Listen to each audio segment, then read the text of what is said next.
ह्याच पद्धतीचे आणखी काही एक्झाम्पल्स आपल्यासमोर आहेत ते आपण आता बघूयात. बघा 4th नंबरचा आपल्याला फॉर्म्युला दिला होता 1/x dx log of mod of x. ठीक आहे. मग आता आपल्याला काय करणार आहे, जर न्यूमरेटरमध्ये 1 1 दिसत असेल आणि डिनोमिनेटरला जर आपल्याला काही नंबर्स दिसत असेल तर पूर्ण नंबरला आपण x कन्सिडर करणार आहोत. ठीक आहे. आणि त्याला काय करणार आहे, लॉग ऑफ मॉड मध्ये लिहिणार आहोत. सो आपल्याला याचं सोल्युशन बघायला भेटतंय लॉग मॉड, इथे काय नंबर आहे x + 1 mod complete plus c. Okay.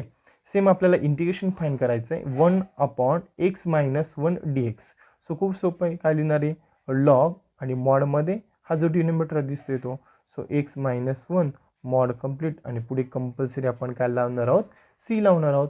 बघा इथे पण सेम तसंच आहे 1/x + 3 dx. सो आपण काय लावणार आहे, लॉग मॉडमध्ये हे डिनोमिनेटरची term that is x + 3 mod complete आणि पुढे काय लावणार आहे, प्लस c. ठीक आहे. बघा आता आपल्याला काय होतं, फक्त x होता म्हणजे xच्या पॉवरलाही काही नंबर नव्हता आणि समोरही काही नंबर नव्हता, फक्त x होतं म्हणून आपण काय केलं, लॉग लावला, हा नंबर ॲज इट इज इथे लिहिला आणि प्लस c लावला है ना.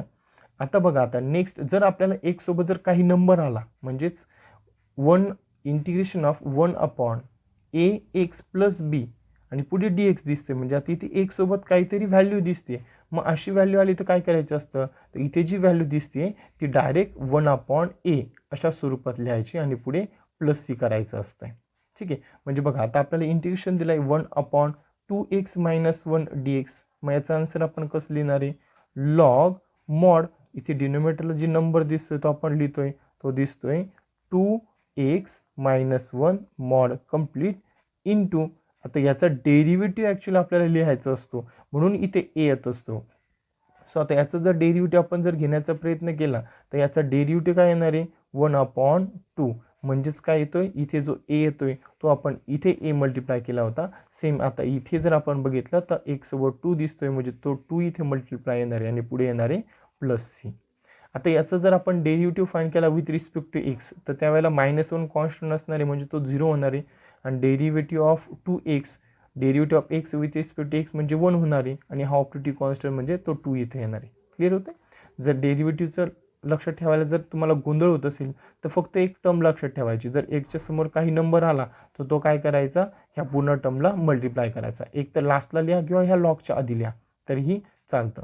ठीक आहे. म्हणजे बघा आता इथे जर आपल्याला लिहायचं असेल तर आपण कसं लिहिणार आहे, मी इथे लिहिणार आहे लॉग मॉडमध्ये हे जो नंबर दिसतोय तो लिहिलाय 3x प्लस, आणि आता परत पुढे काय दिसते आपल्याला, याचा 3 म्हणजेच मी हा 3 इथे जरी लिहिला काय 1/3 आणि पुढे प्लस c लावलं तर ही सोल्युशन बरोबर आहेत.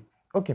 सो आता बघा परत पुढे घेऊया, लॉग मॉड मध्ये दिसतंय 5x - 3 मॉड कंप्लीट आणि पुढे काय येणार आहे, ह्या x सोबत असलेला नंबर म्हणजेच तो 1/5 आणि पुढे प्लस c. ओके. क्लिअर झालं सगळ्यांना. ओके. आता लास्ट 2 फॉर्म्युलाज आहे त्याच्यावरचे प्रॉब्लेम बघूया. बघा आपल्याला इथे फॉर्म्युला दिला e⁴ax dx. आता e⁴ax तर याचं इंटिग्रेशन आपल्याला कसं असतंय, त्याला आपल्याला याचं इंटिग्रेशन बघायला भेटतं e⁴ax,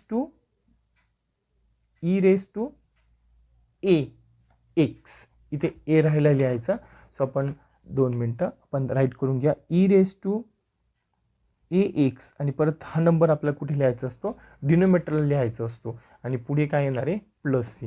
सो बघा आपल्याला इंटिग्रेशन फाइंड करायला लावलं जातं, इंटिग्रेशन ऑफ e⁴2x, तर आपण याचं इंटिग्रेशन कसं लिहिणार आहे, e⁴2x आणि अपॉन डिनोमिनेटरमध्ये काय लिहिणार आहे, x सोबत जो नंबर असतो तो किती आहे 2, सो तो 2 लिहिला आणि पुढे काय म्हटलं प्लस c. असं आपण लक्षात ठेवायचं. ॲक्च्युली आपण हा 2x चा डेरिव्हेटिव्ह डिनोमिनेटरमध्ये फाइंड करतो आणि 2x चा डेरिव्हेटिव्ह काय असतो 2, म्हणून आपण फॉर्म्युला राईट करताना इथे जो नंबर येतोय तोच आपण घेतो असतो, कारण x चा डेरिव्हेटिव्ह विथ रिस्पेक्ट हा 1 होत असतो. ठीक आहे. मग बघा e⁵5x dx याचं इंटिग्रेशन जर आपल्याला लिहायचं असेल तर आपण कसं लिहिणार आहे, e⁵5x upon 5 plus c. Okay. Clear झालं आहे सगळ्यांना. ओके. बघा आता सेम आणखी एक त्याच्यासारखाच, फक्त इथे e⁴ax होतं आणि आता आपल्याला जो येणार आहे याच्यामध्ये काय येतं आहे, A raise to X D X येतं आहे. मग A raise to X D X म्हणजे एक्सची टर्म पॉवरला जाते, त्यावेळेला रिझल्ट काय लिहायचा असतो, तर A raise to x upon log A plus C. ठीक आहे.